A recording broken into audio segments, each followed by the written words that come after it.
Assalamualaikum warahmatullahi wabarakatuh. Bersama saya Muhammad Iqbal Ansori. Jangan lupa pesan ibu, yaitu menggunakan masker selalu ke luar ya. Dan juga jaga jarak. Saya berada di Pantai Dubibir yang lokasinya di wilayah Besuki, Situbondo, Jawa Timur. Tapi untuk sementara waktu saya di sini membuat konten yaitu perkuliahan tentang sistem informasi manajemen di perusahaan. Yuk kita mulai tentang PPT-nya. Yuk. Nah, yuk kita mulai dengan bab 4 mengenai tentang sistem informasi manajemen di perusahaan.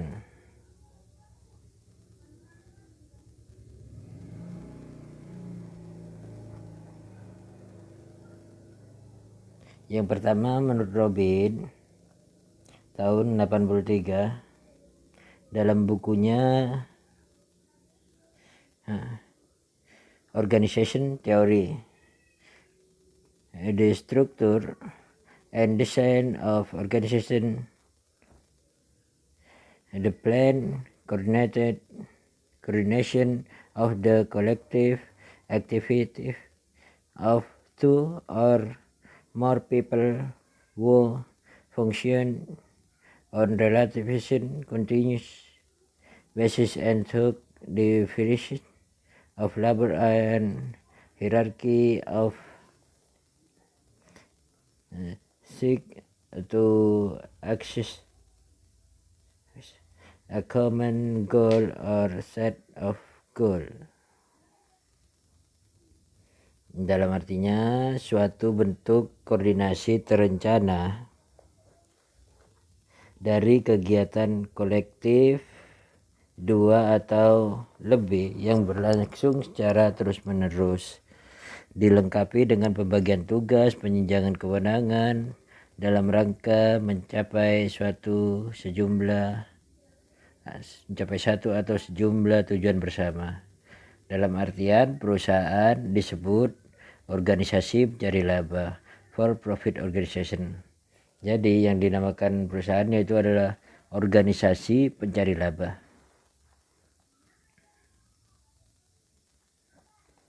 Proses bisnis.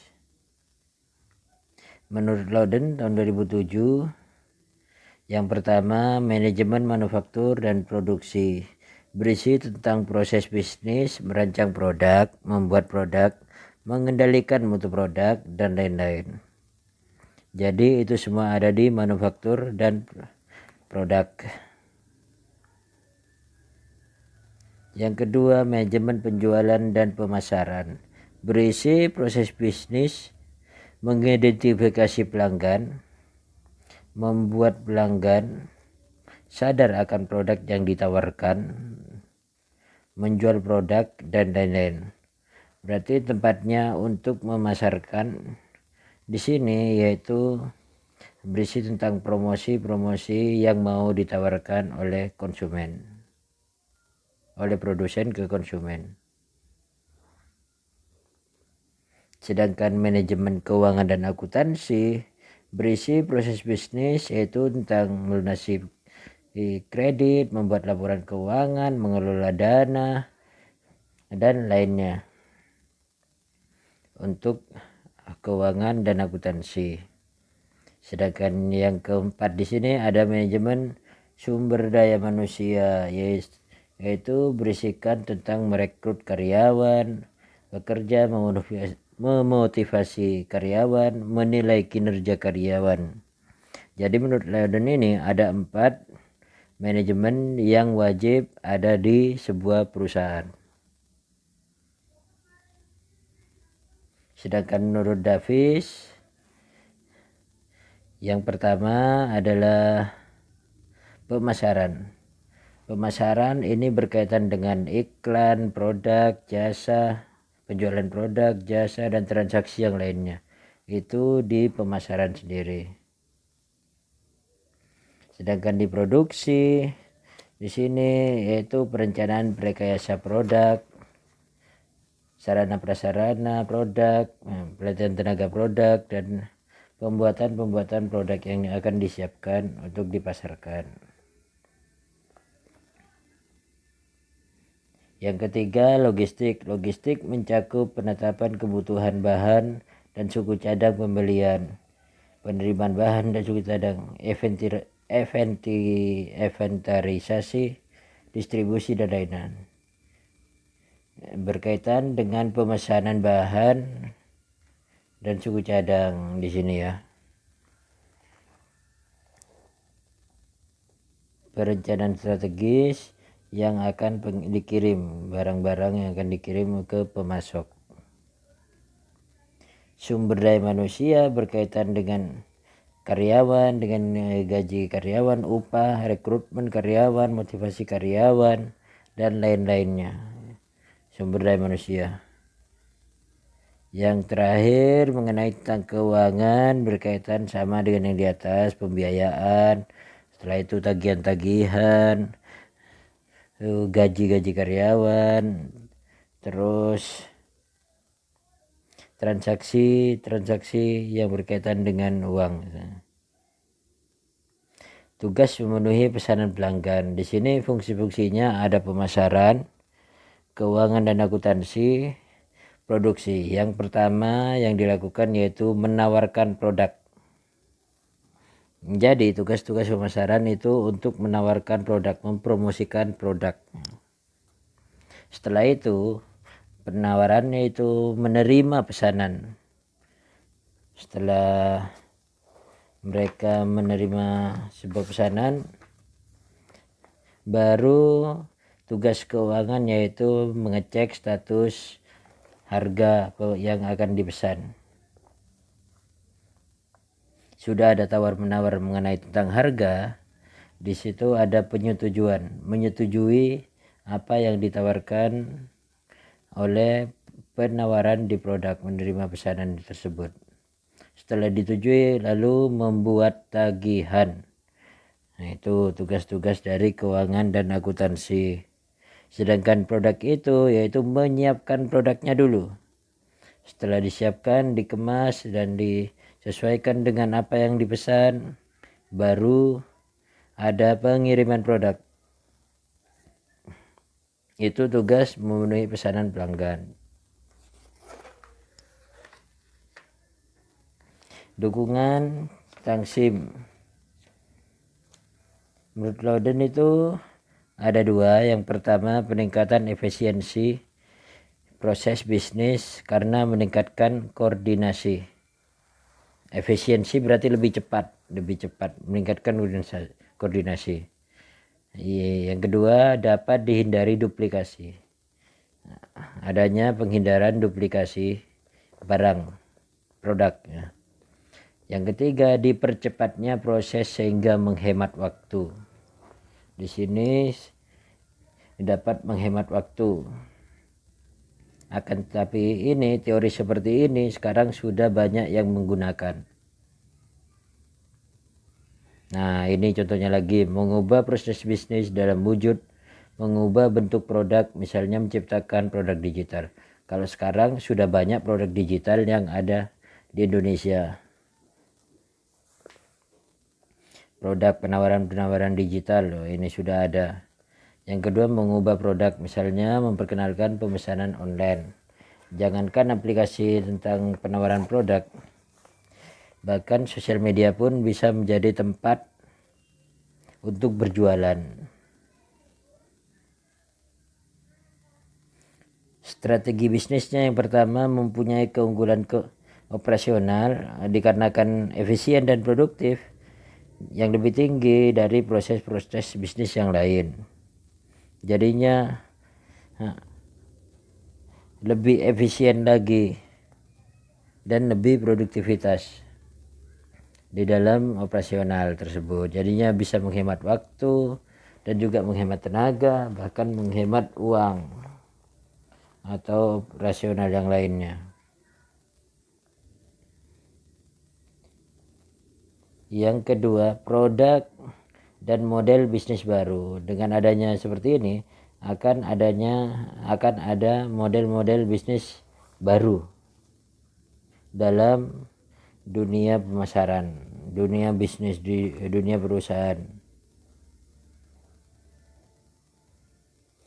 Peningkatan hubungan, jadinya mereka bisa saling berhubungan secara langsung antara pembeli, konsumen, dan produsen. Peningkatan pengambilan keputusan, jadinya lebih cepat untuk mengambil sebuah barang atau produk, yaitu lebih cepat dibandingkan yang seperti biasanya. Dan dalam hal itu mereka mempunyai keunggulan kompetitif, jadi bisa lebih unggul dibandingkan pesaing-pesaing yang melakukan seperti hal biasanya. Kelangsungan usaha, jadinya mereka bisa berlangsung perusahaan itu lebih lama dibandingkan perusahaan-perusahaan lainnya dengan adanya hal-halnya teknologi yang terbaru. Apalagi saat ini sudah masuk industri 4.0 yang mengutamakan robot dibandingkan manusia. Dalam artian satu manusia bisa mengerjakan beberapa pekerjaan lainnya.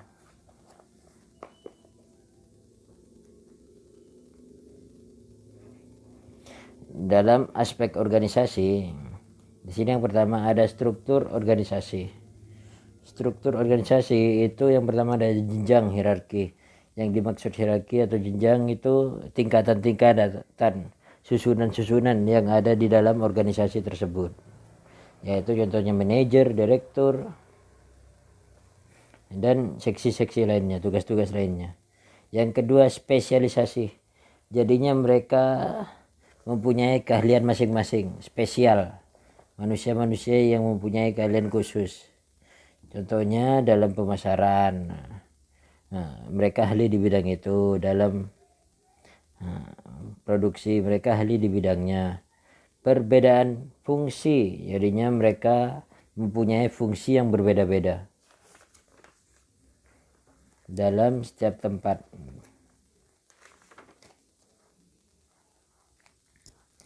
Ada kewenangan. Di sini ada kewenangan. Yang dimaksud kewenangan itu mereka memberikan komando atau pemimpin, ya, hak yang memberikan komando pemimpinnya. Seseorang yang diberi tugas untuk bertanggung jawab di dalam hal tersebut. Ada rentang kendali, sedangkan rentang kendali yaitu adalah jumlah anak buah yang akan mereka pimpin. Itu rentang kendali.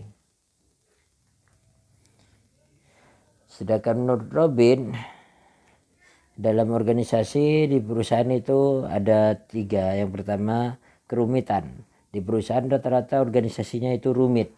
Yang dimaksud rumit, mereka banyak fungsi-fungsi, tugas-tugas yang ada di dalam suatu perusahaan. Formalisasi, mereka bersifat formal. Perusahaan yang mengikuti aturan-aturan yang mengarahkan perilaku karyawannya. Itu bersifat formal. Sentralisasi ada kewenangan untuk pengambilan keputusan. Yang untuk bisa mengambil keputusan adalah direktur yang bisa mengambil semua keputusan. Jadinya sentralisasi ini berpihak, yang memimpin adalah satu orang, dan mereka harus bisa mengikuti pemimpin tersebut. Pemimpin adalah pemimpin tertinggi, ya. Sedangkan menurut kebutuhan informasi, yang pertama adalah kepastian tugas-tugas. Tugas-tugas di perusahaan itu harus memiliki kepastian yang terpola, yang sering secara rutin dikerjakan. Di sana barulah diambil sebuah informasi-informasi khusus dari tiap-tiap tugas. Pertimbangan pengambilan keputusan ini lebih cenderung oleh manajer yang melakukan, atau pemimpin yang melakukan, atau direktur yang melakukan. Jadinya mereka yang berhak memilih adalah direktur dan manajer. Ketergantungan antar bagian, jadinya tiap bagian, tiap tugas-tugas yang ada itu mereka memiliki ketergantungan antara satu sama yang lainnya. Memenuhi kebutuhan informasi menurut Lippeville, Schauber, dan Bodar tahun 2000. Yang pertama mengenai tentang indikator. Indikator yang pertama harus spesifik. Indikator yang baik benar-benar mencerminkan informasi, ini salah nulis ya, informasi yang diidentifikasikan tidak dikelirukan dengan informasi lain. Berarti bersifat spesifik dan tidak ada informasi-informasi yang lainnya. Measurable, berarti indikator yang baik menyatakan dalam definisi operasional sehingga menggambarkan dengan jelas data yang harus dikumpulkan. Lebih baik lagi jika dinyatakan dalam satuan ukuran yang disertai dengan angka-angka. Berarti ini menggambarkan dengan jelas datanya, entah itu berbentuk grafik ataupun berbentuk angka-angka, biasanya berbentuk statistik yang lebih simpel digunakan saat ini. Akurat pengukuran data dilakukan yang benar, hasilnya konsisten. Kapanpun dilakukan pengukuran, hasilnya akan sama. Jadinya walaupun menggunakan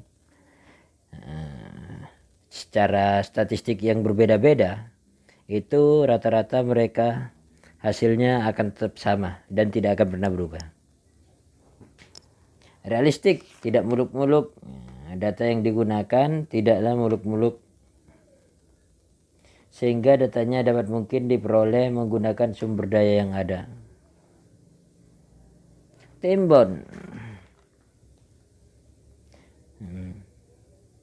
indikator yang baik memiliki dimensi waktu, hari, pekan, bulan, tahun. Timbon, jadinya mereka memiliki masa-masa waktu. Jadi kira-kira ini barang ini cocoknya untuk berapa tahun ke depan. Untuk berapa tahun ke depan, rata-rata seperti itu modelnya.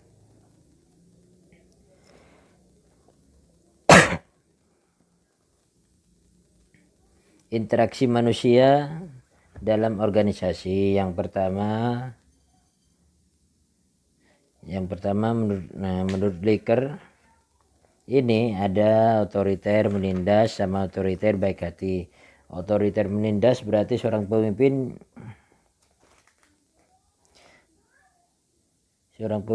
yang mau memimpin tanpa memikirkan jadinya mereka tidak mau memikirkan bawahannya itu bagaimana. Jadinya disebut menindas karena mereka seorang pemimpin yang bersikap tegas dan juga harus mau dilaksanakan, harus mau dikerjakan. Sedangkan otoriter baik hati, di mana seorang pemimpin mau memberi arahan kepada bawahannya, sehingga merasa bawahan tersebut seperti tidak merasa diperintah, melainkan merasa itu adalah kewajiban dia sendiri. Jadi harus dilakukan.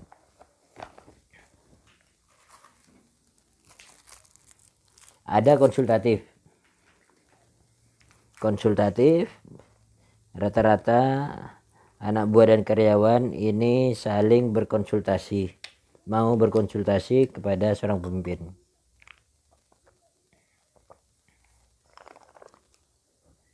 Jadinya ini ada suatu komunikasi antara manajer dan juga bawahan. Partisipatif, yang dimaksud partisipatif berarti mereka mau berpartisipasi dalam hal kegiatan apapun. Seorang pemimpin mengizinkan karyawannya untuk berpartisipasi, mengikuti pelatihan-pelatihan atau mengikuti acara-acara khusus yang dilakukan oleh perusahaan. Untuk apa? Untuk menyokong mereka agar lebih bagus kinerja dan motivasi mereka ke depannya. Jadi semuanya untuk sebuah perusahaan yang lebih baik lagi.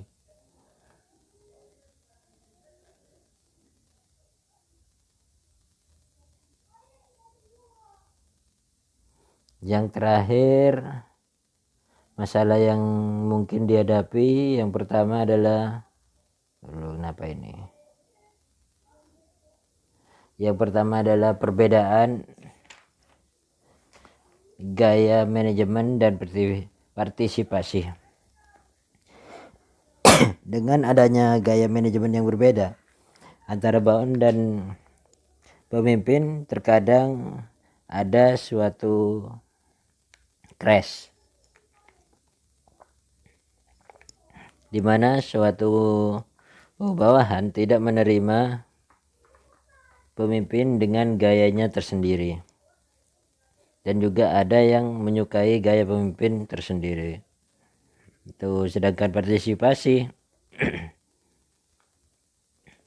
yaitu perusahaan melakukan partisipasi yang kurang pas untuk karyawan tersebut. Yang terakhir, respon manusia terhadap komputerisasi. Yang dimaksud respon berarti mereka tidak tahu cara menggunakan komputer.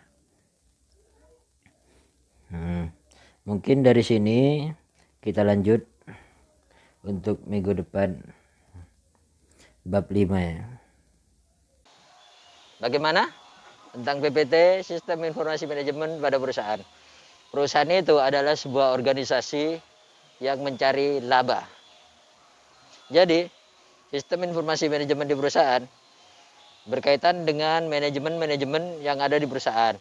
Yang pertama ada produksi, pemasaran, terus sumber daya manusia, dan keuangan. Nah, oke, sudah sampai sini saja. Mungkin kita akan kembali di lain waktu. Assalamualaikum warahmatullahi wabarakatuh.